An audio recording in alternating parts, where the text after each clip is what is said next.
Dans l'actualité du 13h15, le Premier ministre face au Burkinabé sur la RTB. Hier, à la première de l'émission Dialogue avec le gouvernement, un nouvel exercice communicationnel, Luc Adolphe Diao, s'est prêté aux questions des journalistes, mais aussi des téléspectateurs. Et puis, c'est fini pour la 32e session du comité interparlementaire de l'UEMOA. Plus de 10 jours de travaux et les membres du comité ont adopté un budget pour 2014 et les rapports des dernières missions d'observation des élections dans la sous-région. Mesdames, Messieurs, bonjour et ravi de vous retrouver. La 32e session du CIP, le comité interparlementaire de l'UEMOA, vient de s'achever à Ouagadougou. Plus de 10 jours de travaux et les membres du comité ont adopté un budget pour 2014 et les rapports des dernières missions d'observation des élections dans la sous-région. Plus de détails avec Kwame Bama et Anna-Lucie Kéré. Réuni à Ouagadougou, depuis le 8 septembre, le comité interparlementaire de l'UEMOA, l'Union économique et monétaire ouest-africaine, a pu élaborer et adopter son budget de 2014. Il a également adopté le compte rendu des missions d'observation au Mali et au Togo notamment. À quelques heures de la clôture de ces travaux, il a eu des échanges avec le ministre burkinabé des Affaires étrangères à l'issue de sa communication sur les défis sécuritaires dans l'espace de l'UEMOA, avec comme exemple la crise malienne. Au nombre de mesures à prendre, je pense que l'équipement et la meilleure organisation de nos forces de défense et de sécurité s'imposent. Chacun de nos États doit avoir un arsenal et un dispositif de défense suffisamment dissuasif pour éviter que des agressions terroristes comme celles que nous avons connues au Mali ne soient réitérées. C'est avec la plus grande attention que les participants à la session budgétaire du CIP UEMOA ont suivi la communication du ministre Yipene Djibril Bassolé qui a duré plus de 2 heures d'horloge. On a beaucoup appris sur l'origine des crises en Afrique de l'Ouest et comment est-ce qu'on arrive à la résolution de ces crises-là et quels sont les différents mécanismes à mettre en œuvre pour qu'à l'avenir on puisse prévenir un certain nombre de crises. Et j'ai eu froid dans le dos quand j'ai entendu vraiment certaines choses que, étant député, j'ignorais.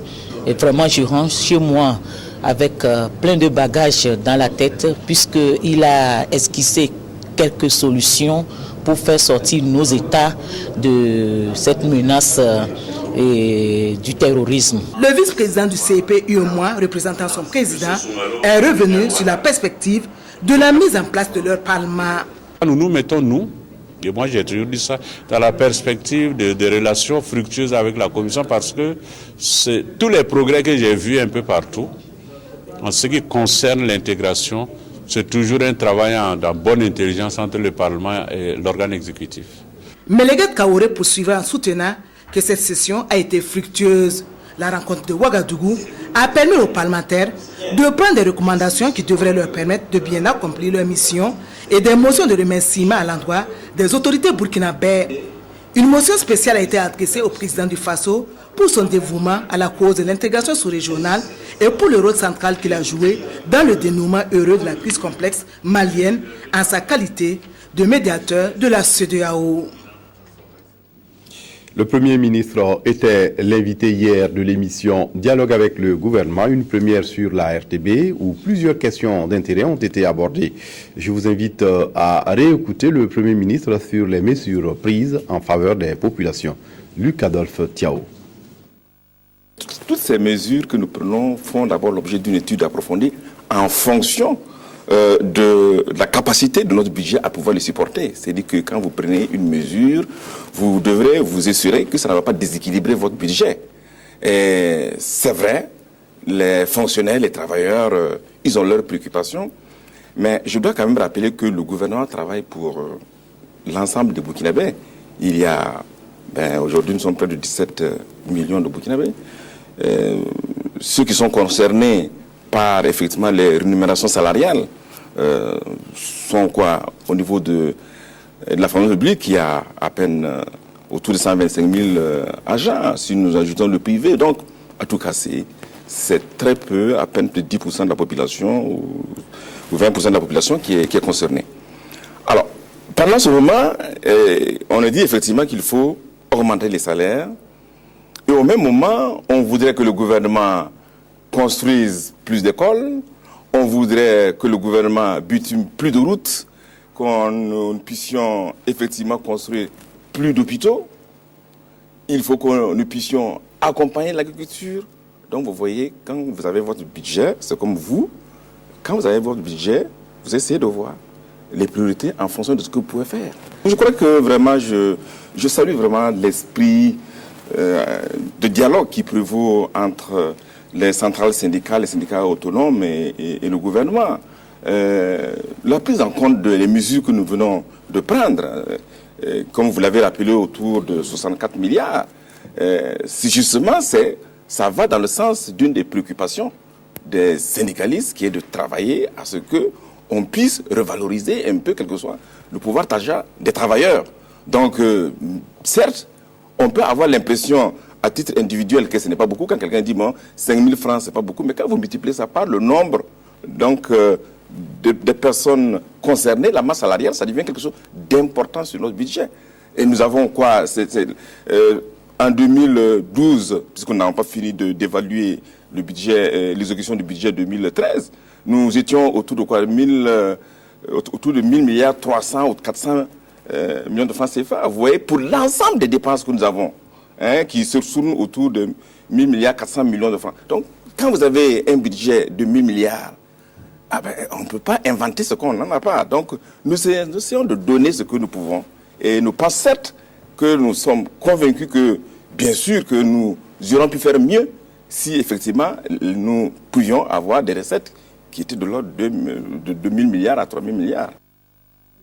Un nouvel exercice communicationnel qui vous sera désormais proposé chaque mois sur la RTB et auquel seront soumis les membres du gouvernement. Le Conseil supérieur de la communication vient de former ses cadres en planification stratégique.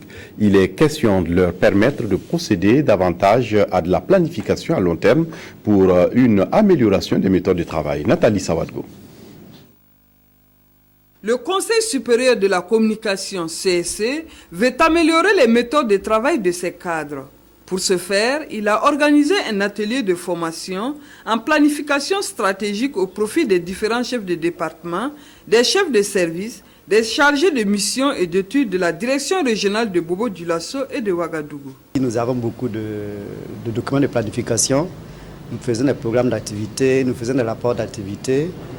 Nous faisons aussi des TDR, on fait beaucoup de notes d'études, on fait des feuilles de route.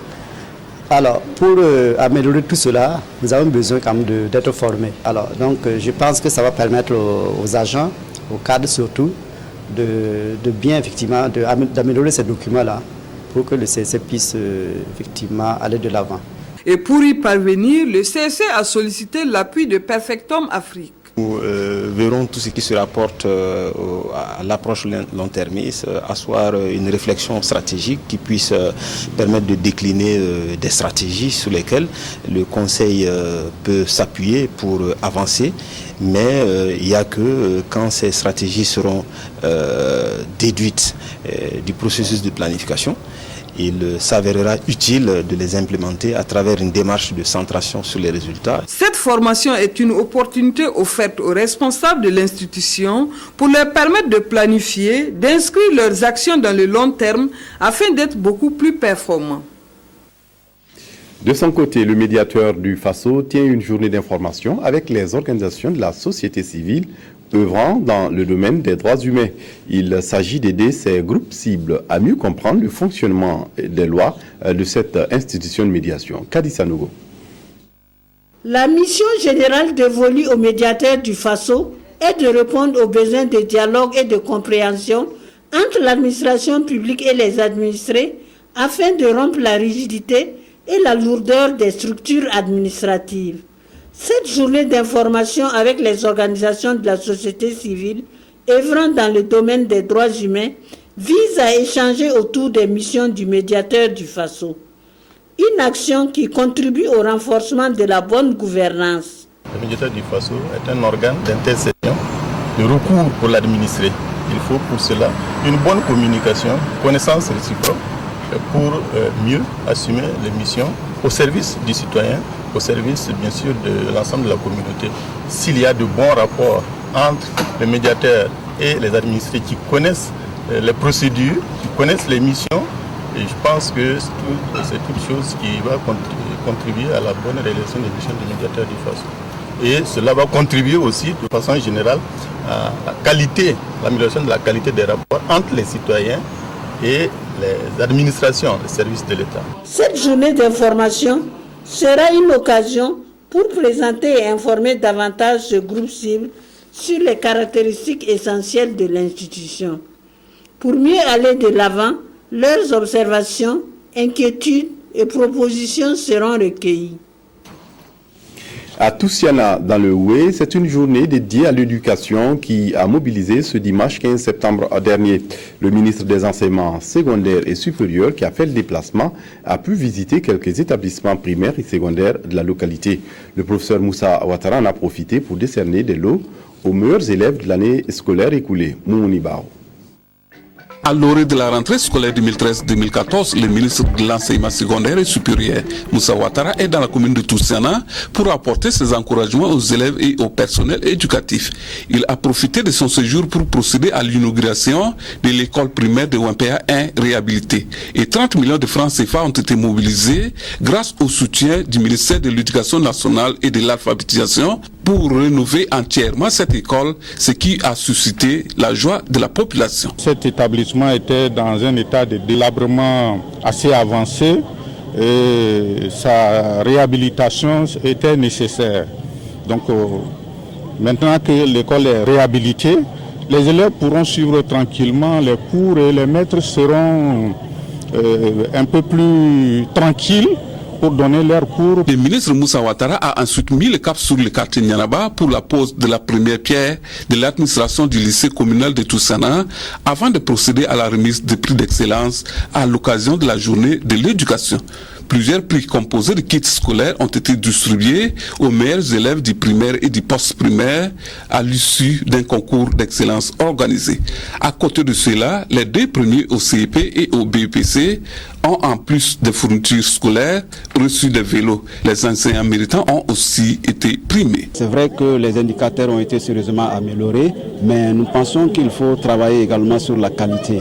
Donc c'est pourquoi nous récompensons effectivement ces acteurs-là afin de leur donner plus de bagages pour que, en tout cas, on puisse toujours exceller. Nous venons de terminer avec une belle fête de célébration de l'excellence au niveau de la commune. C'est une initiative du conseil municipal qu'il faut aussi saluer, encourager, souhaiter vraiment que ce soit une initiative pérenne, parce que le même conseil remarquera l'année prochaine, j'en suis convaincu, que quand il s'agirait de faire le point, ils verront que les moyennes, en tout cas au niveau des excellents, se serait effectivement amélioré. Ainsi, l'arbre ne doit pas cacher la forêt, a souligné le maire, car selon lui, beaucoup reste à faire. Il a donc souhaité voir au plus pressé la réhabilitation des classes supplémentaires et l'implantation de nouvelles infrastructures pour réduire les distances parcourues par les élèves. Et l'épineuse question du manque d'enseignants dans les écoles n'a pas été occultée. La rentrée scolaire 2013 pour la majorité des élèves au Burkina, c'est dans quelques jours. Et l'Église des Assemblées des Dieux fait un don de fournitures scolaires ce 15 septembre au profit des élèves en difficulté. Le point avec Ismaël Sirima et Sylvestre Da. Les pensionnaires du Centre de développement pour enfants CDE de Pissy en fait, et pour cause, ils viennent de recevoir des fournitures scolaires pour entamer la nouvelle année scolaire. Ce don est l'œuvre de l'Église des Assemblées de Dieu de Pissy 1 en collaboration avec Compassion Internationale, deux acteurs qui ont permis au centre de voir les jours. Compassion ne se vient pas directement avec les enfants, mais Compassion vient soutenir les églises qui ont déjà un ministère pour les enfants, qui ont à cœur le développement, la protection de l'enfant et qui ont déjà quelque chose en vue. Le centre offre aux élèves des programmes d'enseignement général, mais aussi des formations en menuiserie, en tricotage et en musique. Autant de raisons qui enchantent le parrain. Ce qui est intéressant, c'est quand on assiste à des actions pratiques qui montrent effectivement qu'on a du souci pour l'avenir de la nation en s'occupant des enfants. J'ai répondu positivement à cette invitation tout simplement parce qu'il s'agit d'éducation et que nous nous inscrivons dans la logique d'accompagner toujours les initiatives éducatives. Ouvert en mars 2006 avec 181 élèves, le CDE de Pissy compte actuellement 266 enfants, dont 106 inscrits au primaire et 160 au secondaire. Dans le cadre de l'opération de vente à prix social des vivres de la SONAGES, le ministère en charge de l'agriculture et de la sécurité alimentaire vient de rencontrer les maires de la ville de Ouagadougou. Une concertation pour associer ces élus locaux dans l'identification des boutiques témoins. Ismaël Silima, Nathalie Sawadgo. Associer les élus locaux à l'identification des boutiques témoins, c'est la démarche entreprise par le ministère de l'Agriculture et de la Sécurité alimentaire qui a réuni les maires des 12 arrondissements de Ouagadougou. Dans la commune de Ouagadougou, on aura 29 boutiques témoins, soit au minimum 2 par commune. Et Mahama Zungrana veut qu'elle se situe là où il faut. Dans le choix de la localisation d'une boutique témoin, il faudrait voir la concentration de la population. Effectivement, ça ne sert à rien d'installer une boutique témoin dans une zone à faible concentration, tandis que dans d'autres où la concentration est extrêmement importante, il n'est pas la possibilité d'accéder facilement au bout. Donc tous ces critères, tous ces facteurs vont être pris en compte. Les boutiques vont fonctionner en journée continue de 8h à 14h du lundi au vendredi. Chaque boutique sera ravitaillée par la Société nationale de gestion des stocks de sécurité alimentaire à raison de 10 tonnes de maïs et 10 tonnes de riz local. Nous pouvons vous rassurer que les stocks sont disponibilisés à la SONAGES pour faire face à cette mesure. Et ensuite, le gouvernement met en place au niveau de la SONAGES des moyens nécessaires pour collecter au cas où ce que nous avons comme stock à la SONAGES venait en tout cas à s'amenuiser. C'est ainsi que près de 18 milliards de francs ont été en tout cas mis en place pour que, au fur et à mesure que nous avançons dans l'amenuisement du stock, nous puissions faire appel à une collecte. Au total, 140 boutiques seront identifiées sur toute l'étendue du territoire, avec 14 à Bobo, 30 dans les chefs-lieux de province et 2 dans chaque commune urbaine. On pourra acheter dans ces boutiques le sac de 100 kg de maïs à 12 000 francs CFA et celui de 50 kg de riz local à 15 000 francs. L'Agence panafricaine intergouvernementale eau et assainissement pour l'Afrique EAA vient d'organiser ce mercredi 17 septembre un atelier d'information sur la mise en œuvre de l'analyse de l'évaluation mondiale de l'ONU eau sur l'assainissement et l'eau potable. Il s'agit d'un rapport mondial sur la situation du secteur de l'eau et de l'assainissement. Pour plus de détails, je vous invite à suivre ce compte-rendu. Ils sont réunis pour préparer un rapport sur la situation de l'eau et de l'assainissement au Burkina. Ces représentants d'institutions et de ministères ont été conviés par l'Agence panafricaine intergouvernementale eau et assainissement pour l'Afrique EAA pour échanger sur les modalités de collecte des informations dans le cadre de GLAS, le Global Annual Assessment for Sanitation and Drinking Water, en français signifie l'analyse et l'évaluation mondiale de l'ONU eau sur l'assainissement et l'eau potable. Au niveau de notre pays, EAA a été désigné en tant que membre du comité de pilotage de GLAS pour piloter cette initiative qui permettra de mettre des outils d'évaluation à la disposition de l'ensemble des acteurs pour qu'on ait un système d'évaluation harmonisé au niveau de nos États et aussi permettre de déterminer les besoins restants en la matière afin de mobiliser les ressources. La situation de l'eau et de l'assainissement est alarmante sur le continent africain. Selon le rapport GLAS, 300 millions d'Africains n'ont pas accès à des services d'eau potable améliorés et 640 millions à un assainissement décent.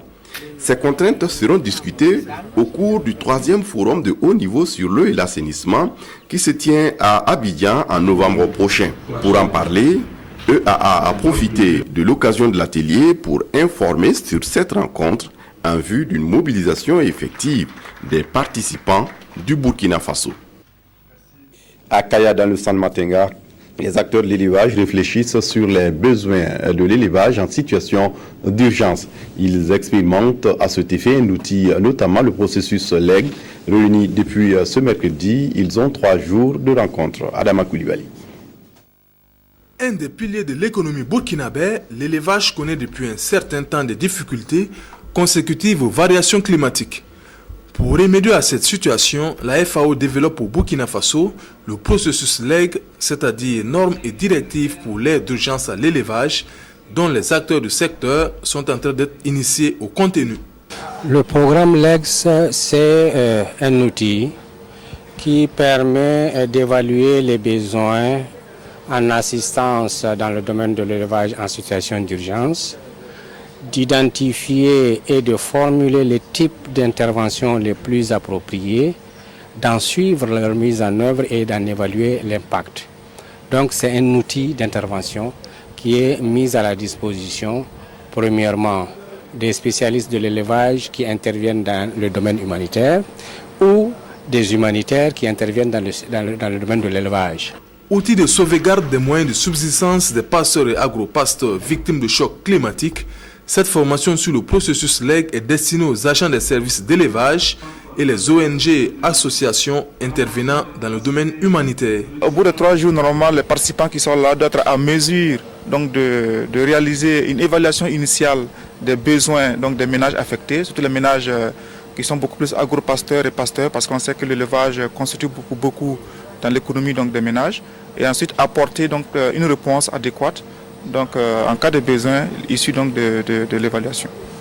Dans ce contexte de vulnérabilité climatique, l'outil LEG peut être considéré comme une riposte au profit des éleveurs afin de mieux booster le secteur de l'élevage. En cette période de saison des pluies, le ministère en charge de la promotion de la femme s'inscrit dans la dynamique des plantations d'arbres à la Maison de la Femme de Ouagadougou. C'est environ 1 millier d'arbres qui ont été plantés cette semaine. Nathalie Sawadgo. Ces femmes sont rassemblées avec une volonté commune, reverdir leur maison commune, la Maison de la Femme de Ouagadougou. Sous la direction de la secrétaire générale du ministère de la promotion de la femme et du genre, elles vont mettre en terre une centaine de plants. Des plants composés de manguiers et de baobabs. Nous sommes là ce matin. Bon, c'est vrai, nous sommes maintenant pratiquement à la mi-septembre et le délai officiellement recommandé, nous savons que c'était le 30 août, mais bon, il faut dire que nous sommes là dans un cadre environnemental dédié à la femme. Donc nous voulons embellir cet espace qui est vraiment par essence le lieu d'épanouissement des femmes. Toutes les femmes ici présentes ce matin, de retour dans leur famille, doivent planter chacune 10 arbres. En retour, elles transmettent le message à leurs sœurs, leurs voisines du quartier ou même d'ailleurs. Selon la secrétaire générale du ministère en charge de la promotion de la femme, une direction est mise en place pour le suivi et l'entretien de ces plans. L'action elle-même s'inscrit dans le cadre du mot d'ordre national de reboisement et de reforestation, c'est-à-dire planter mais planter utile.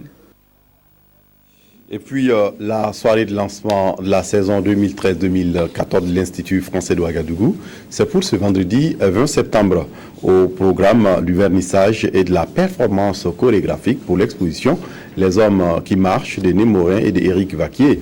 Un spectacle de Kanzaï et retrouver l'immense Amadou Balaké, légende des musiques modernes voltaïques, pour un bal poussière hors du commun. Tout ce programme a été présenté hier à la presse par la nouvelle directrice de l'Institut qui en a profité pour décliner la nouvelle vision du centre. Moussaki Evelyne Dabiré. L'Institut français de Ouagadougou est une des grandes figures dans la promotion des activités culturelles du Burkina. De jazz à Ouagadougou, aux projections cinématographiques en passant par le théâtre et la danse, ce centre reste une... Cette rencontre avec les journalistes est le signe du déroulement d'une saison d'action culturelle initiée par la nouvelle équipe de l'Institut. C'est une soirée qui va mixer les différentes expressions artistiques, que ça soit aussi bien donc une exposition d'un photographe qui avait été choisi par mon prédécesseur Alain Milot, mais aussi donc une petite intervention chorégraphique des danseurs de Edith, de Irène Tassenbedo, que ça soit aussi une mise en bouche avant le grand concert de Kanzaï et puis le bal poussière avec Balaké. Pour la musique en particulier, l'accent sera mis sur celle chantée en langue française. Il s'agit d'interpréter certains auteurs comme Jacques Brel, Georges Moustaki, Léo Ferrer, des icônes de la musique poétique d'expression française, des artistes qui ont souvent utilisé dans leur musique les textes littéraires de Victor Hugo et de Paul Fort. Pour cette saison, ce sont des auteurs français, sénégalais, congolais et burkinabés qui vont se côtoyer à Ouagadougou du 20 septembre jusqu'en fin novembre. Voilà, c'est la fin de cette édition. Merci de l'avoir suivi. Très bonne suite de programmes sur la RTB. Au revoir.